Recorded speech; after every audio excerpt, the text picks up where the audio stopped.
and welcome to the At Peace Parents podcast.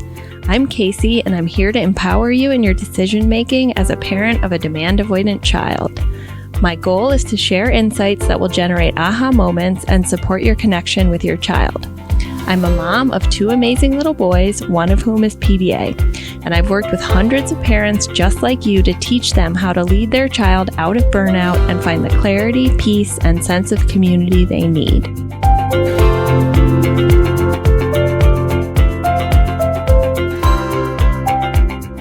Let's talk about guilt, shame, and second arrows as parents raising PDA children and teens. So recently, I shared in Instagram stories the concept of a second arrow in Buddhism. So I want to share that with you guys here on this live and illustrate some of the primary second arrows that came up from your reactions to the question in Instagram, because these are themes I also see in my coaching, in the Paradigm Shift program, and in my life. So we're going to normalize it, we're going to talk about it, and I'm going to give you some insights into how I use Buddhist psychology in order to deal with the second arrows in my life.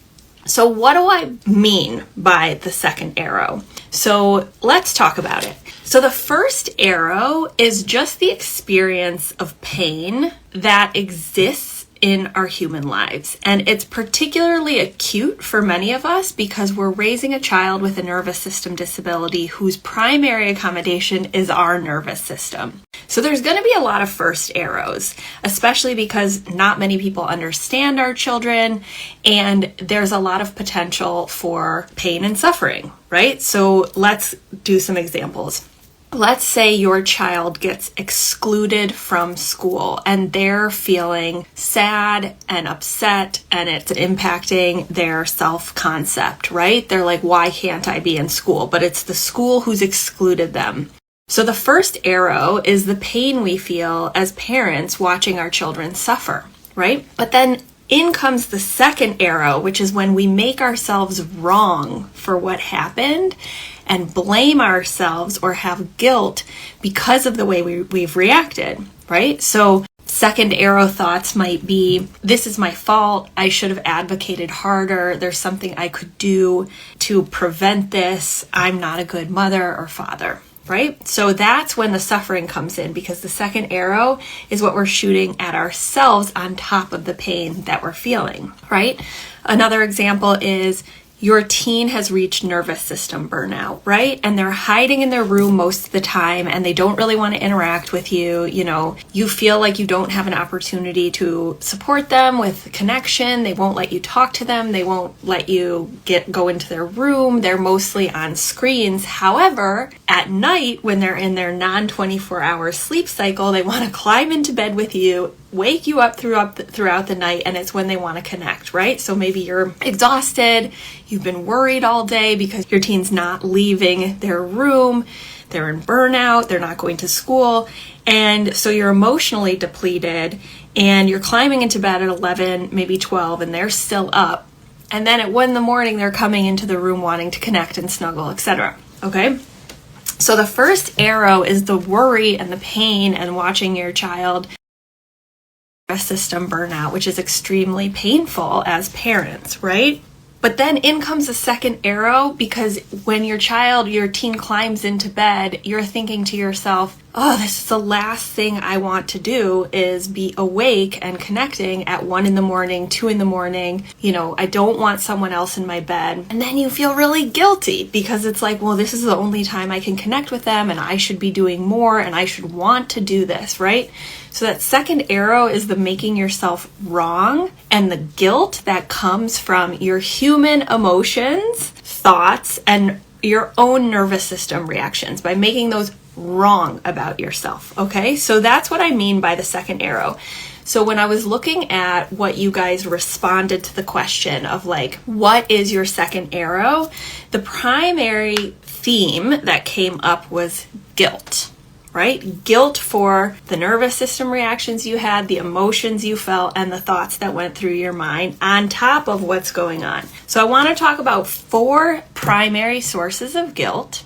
1, guilt that you caused PDA. or that you could be doing something better or in a more intense way to prevent all activation in the nervous system. 2, guilt about siblings and the impact of your PDA child or children's behavior and needs on the siblings. 3, guilt about your own nervous system reactivity, whether you're just exhausted, burned out, anxious, or have a nervous system disability yourself and are PDA. And then 4th, guilt about the grief, resentment, and anger you feel about the fact that you are raising a child with a disability or a teen with a disability and feeling that you shouldn't feel that way. So these are the 4 primary second arrows of guilt that I want to talk about and then bring a small tool from Buddhism for you so that you can bring self-compassion and not beat yourself up and suffer more on top of what you're already going through. And these are things that I felt and lots of parents feel and that I grapple with as well. Okay, so the first is guilt that you caused PDA or guilt that you caused trauma for your PDA child or both. Okay, so I have certainly felt this, and it's specifically, I have felt that I created trauma with my son, especially around eating, which is his stickiest basic need, and through my strict and traditional parenting, pre-burnout, not understanding the mechanisms and root causes of his behavior. Okay, so what did I do when he was 3, 4, moving into continually escalated behavior, more defiant, more oppositional? I didn't know he was PDA or neurodivergent. I responded with what the pediatricians and research and books told me to do, which is to have firm and strict consequences and limits and boundaries, right? And actually I started with 1, 2, 3 magic and timeouts. So there were actual times where I would put my son in timeout for doing something and hold the door shut so he couldn't get out. Right? So what's happening in those moments? He's already in his survival brain and his body is experiencing fight flight, right? So it's driving him deeper into the quote defiant behavior, and he's destroying things in the room. He's trying to get out. He's screaming. He's kicking the door. And I'm viewing it through, I need to extinguish this behavior by doing what the pediatrician told me to do. So I'm actually holding the door shut, driving him deeper into fight or flight, which is escalating the behavior. Additionally, on the eating front, he's increasingly not eating. So what am I doing? I'm following all the advice about, okay, he needs to sit at the table. You need to sit with him. You need home cooked meals. You need to have consistent meal times and snack times. He can't eat in between them, so he's hungry enough. And he needs to have consequences. He can't leave the table. He needs to eat whatever I put in front of him, or he goes hungry and he doesn't get dessert. Okay? So I enforced all of these things. Every time I'm enforcing this, what's happening? I'm activating his threat response, and on a subconscious level, he is perceiving that he's going to die. Okay? And his nervous system is reacting. Not only is he having fight-flight behavior, but his entire nervous system is increasing his sensory sensitivity, which is what happens when you're in panic mode. And he's actually starting to vomit and gag because his tactile and taste and smell sensitivities are exacerbated. Okay? So this is all from things that I did, right? These were choices I made. These were things I did. And what happened? It completely ruptured our relationship. He moved into nervous system burnout, which he was already moving into because I had had another baby and I wasn't able to provide complete one-on-one attention like I had intuitively done before my second child. And third, I completely traumatized him around his relationship with food, something that 4+ years later, we're still digging out of, right? There were 2 years in there where he only ate literally popcorn and Pirate's booty, and I was not sure how he was growing and getting enough caloric intake. Okay? So I have experienced this guilt of I caused his trauma, right? And the pattern I see when working with hundreds of families is that this is often the case, right? Where without knowing, we're either putting our children into a school, usually a public school, and that's what like starts the nervous system burnout, just because of the structure of school itself. Not because the teachers are bad, not because school is bad, but because it's just a system that presents constant losses of autonomy and equality, which sets off the nervous system. Second, children who get diagnosed with ADHD or autism earlier on are put in behavioral modification programs or applied behavioral therapy, which then leads to burnout because the entire premise is reward sanctions. You're trying to ensure that they comply and have certain behaviors, which is just activating that survival brain, or like me, parenting, right? So there is this causality that is present for all of us, whether it's the decision to put your kid in ABA because that's what the doctor told you to do once you got an autism diagnosis, putting your child in public school because that's what you do, or because you're told to parent in a certain way and, you're told if your child has this really difficult behavior, you need to be stricter with consequences, okay? So this guilt that you caused trauma is profound and ever present for parents like us. So the thing I do want to clarify, though, is that you did not cause PDA. Okay? You did not cause your child's neurotype. You did not cause them to have an autistic regression. You merely did not know or understand how your child's nervous system worked, and therefore they had an accumulation of nervous system activation that over time tipped them past their threshold, and then they went into burnout or got close to it. Okay? And that's what allowed you, whether your child is 18 or 4, to see the truth of their situation and your situation. And there's no way you could have known. Okay? So one thing that I bring from like yoga and my Buddhist practice is the concept of like you can begin fresh at any moment. Right? And like when I meditate, for example, my mind is like the most ridiculous cesspool and whirlpool of negative thoughts, right? Like intrusive thoughts constantly going off in a million directions. And one of the things that's helped me about meditation and also yoga is this concept of like, we just return, right? We just notice like, oh, there's a thought or thought form, and then we just return to a baseline of like feeling where our body is in space, or we fall out of a yoga pose and we get back in, right? So I use this mantra of you can begin fresh at any moment on a macro scale of like, maybe I'm like not accommodating as much as I should be. I'm not dedicating as much one-on-one attention as I feel like I could because I'm really trying to grow my business and support parents. And then I'm just like, I can begin fresh at any moment. Right? Or in a day, like if you're reactive and something happens, rather than shooting yourself with a second arrow and making yourself bad, knowing that it's human and we can begin fresh at any moment. Okay?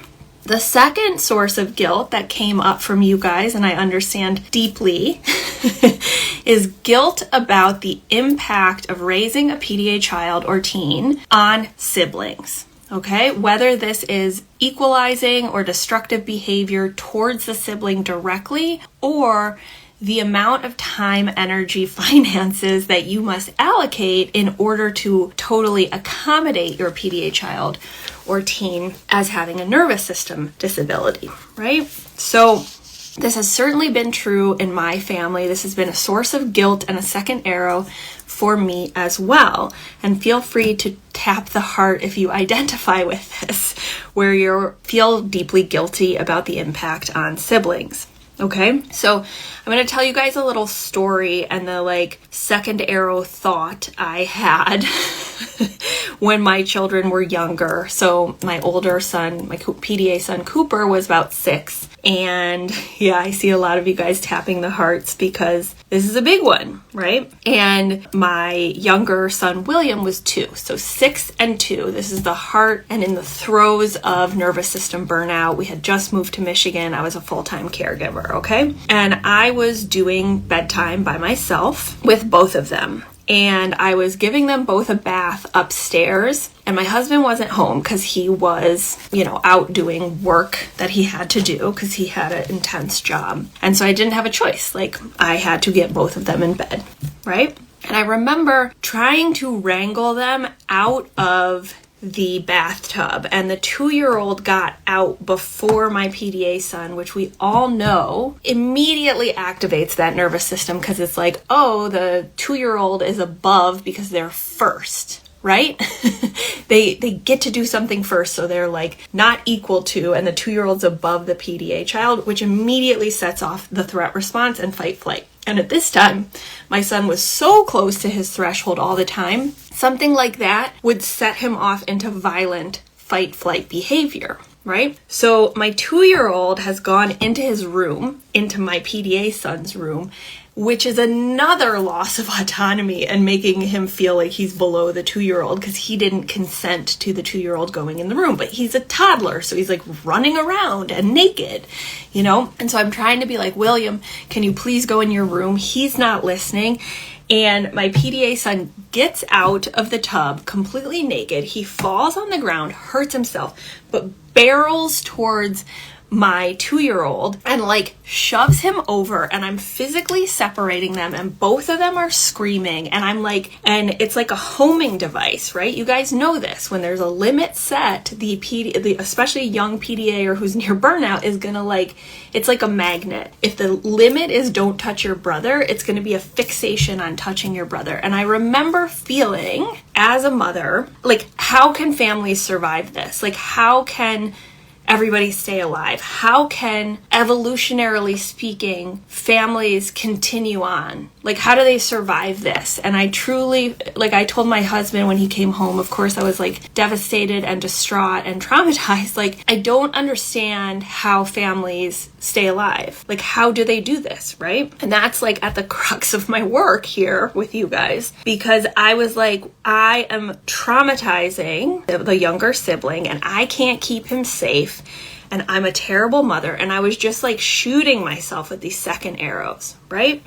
And so one of the things that I've had to work on, and we work on in the Paradigm Shift program together over and over and over again, because it's not easy, is radically accepting what's true. So there are 3 things that are true in situations like this.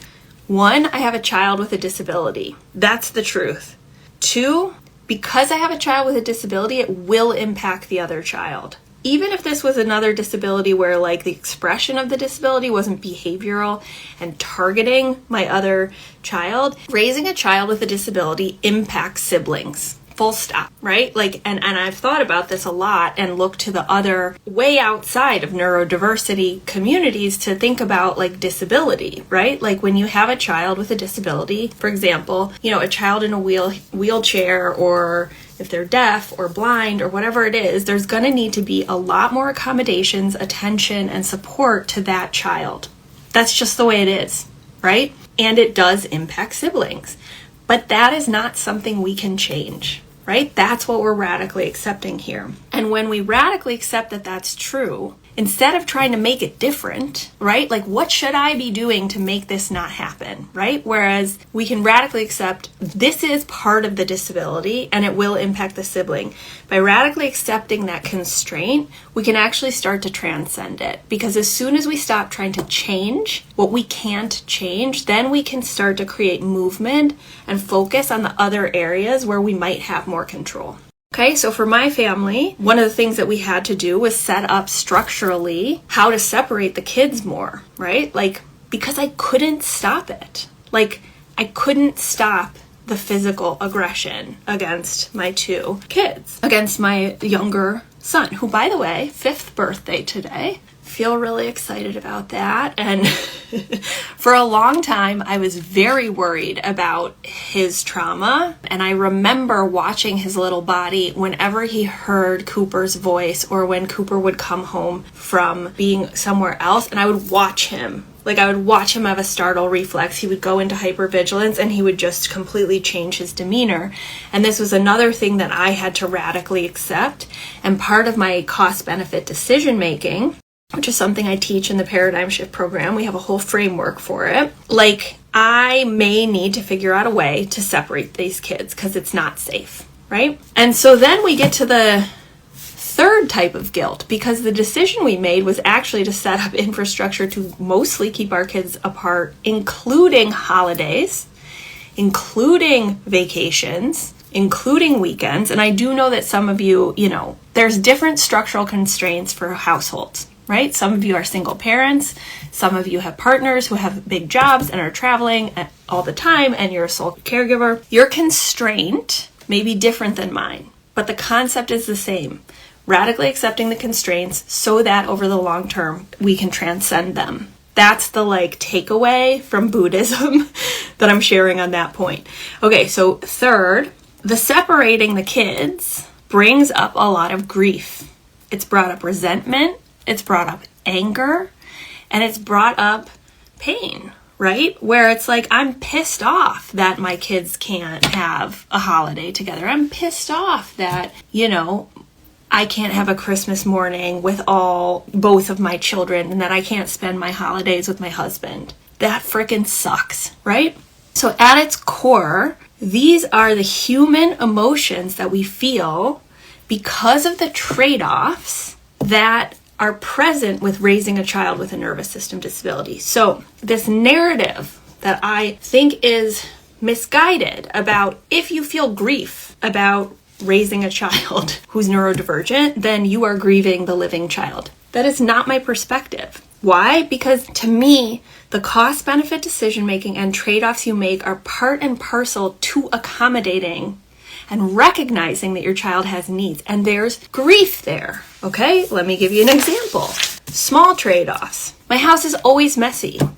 It's disorganized. It doesn't look nice. I don't have things framed. I don't have all my kids pictures and all the things that they've drawn in binders. That I don't have baby books. I just haven't been able to do that, right? Why? Because I'm choosing to accommodate my PDA son most of the time with one-on-one attention, and therefore there's a trade-off, a cost. And I have grief about that, okay? My house is dark most of the time when my kids are home. Why? Because they have sensitivity to light. I hate living in the dark. I can't see anything. I'm an old woman, right? These are small trade-offs. And every time I'm in my living room, near the TV room, it's 2 different YouTubes going on full blast, okay? And I freaking hate it. I freaking hate it. I'm someone who, when I was in my doctorate program, what did I love doing? I literally spent 10 hours a day reading, writing, and in libraries. And if I wasn't there, I was in a yoga class, okay? So I do not like lots of noise and lots of pinging and bright lights. That's not me. I'm not a dopamine seeker in that way. But I have accepted these small trade-offs, and I'm allowed to have grief about it because it's actually a reflection of the fact that I'm accommodating my kid. I wouldn't have grief if I didn't change my life and I was just going off and doing the same thing that I was before. There's nothing to grieve because I'm not adjusting my life, right? So I don't get this narrative about you're a bad parent because there's grief with your autistic child. I don't think that captures what's actually going on. Second, large trade-offs. The type of career you can have if you're accommodating, right? If you're lowering demands, providing autonomy, and allowing your child to sometimes be above you, you're not going to be able to get to work on time, right? If your child needs one-on-one attention all the time and has to leave from school or has can only access partial days, both parents can't have the professional careers that they wanted to have. That's just a fact. Again, constraints, right? So you're allowed to feel grief about that. You're allowed to feel resentment, and making yourself wrong about that is the second arrow. And that's where the suffering comes in. Not leaving the house, right? Parents, especially in burnout, when you want to leave the house and there's a cost. If you go out to have coffee with your friend, there's a cost to your child's nervous system because you're the primary accommodation. You're robbing Peter to pay Paul. This is super grievy, and it brings up resentment, and it brings up anger, okay? In my opinion, this is all a natural human response to the fact that you're making trade-offs to support your child, okay? Splitting the kids, grief. And so here's the thing. Instead of making yourself wrong and feeling shame and like being in circles in the neurodiversity space that are going to make you wrong for having these feelings, what we can do is we can bring Buddhist principles again to this. And no, I am a divine human light that can never be corrupted. My thoughts, my emotions, and my nervous system reactions are not who I am. Okay, and instead of avoiding or denying that this is going on, I can observe without judgment that this is what's coming up for me and let it pass through. Okay? Because anyone, and I get this comment a lot and I really don't like it, and I will delete it. Like, I won't block you, but I'll delete it because I think it's wrong. It sounds like you're grieving a living child, and it's just this like knee-jerk reaction. And actually, I think when people project that onto my page, I'm like, they're denying the grief that they feel when they've had to make all these trade-offs in their life, and they're pissed off about it, and so they're commenting on my page. Finally, guilt about your own reactivity. Okay, this is a big one. Whether you're PDA, whether you're autistic, ADHD, highly sensitive nervous system, anxious, or neurotypical. All of us have nervous system activation around our kids. Why? Because they're having a nervous system response, and we're wired to respond when we see the people we love in pain and suffering. And what is pain and suffering? It's like the sounds, the movements, the facial expressions, all the expressions of what your child's body would do if they were like getting attacked by a lion. So like, of course you're gonna have nervous system reactivity, okay? So 2 things, like one thing that I work on is the first step, recognizing the activation, right? Like I feel pain in my chest, or my hands are tingling, or like I'm starting to see double vision and disassociating, right? And it's like observing that without judgment of like, okay, this too, like this is part of my human experience. And remembering that even if your nervous system is a very integral part of your human experience, which it is for me, right? I've been diagnosed with panic disorder. I've been diagnosed with OCD. I have had panic attacks since I was 26, and it was debilitating to me. And I've had nervous system burnout more than once, and I have a history of disassociation, okay? So this is something I work on a lot. Even if I don't identify as PDA or autistic, it does not mean that as a human, I don't experience a life that is very defined by my nervous system physical reactions, okay? And this is true for you as well. So you are not those reactions. That's not who you are. It's something that you experience, right? And so we don't need to make ourselves wrong for having those sensations, right? And sometimes we act on them because we're human, right?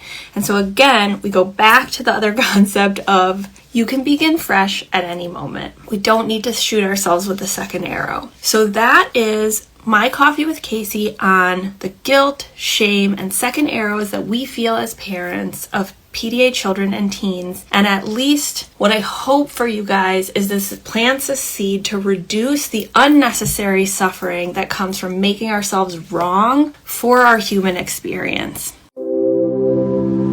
Thanks everyone for being here with me at the At Peace Parents podcast. This is your source for all things related to understanding, supporting, accommodating, and advocating for your PDA child. To go deeper on any of these topics, check out my course offerings and masterclasses at the website www.atpeaceparents.com. To completely transform the way you think about and relate to your child and to bring peace and stability to your home, join us for the next cohort of the Paradigm Shift program.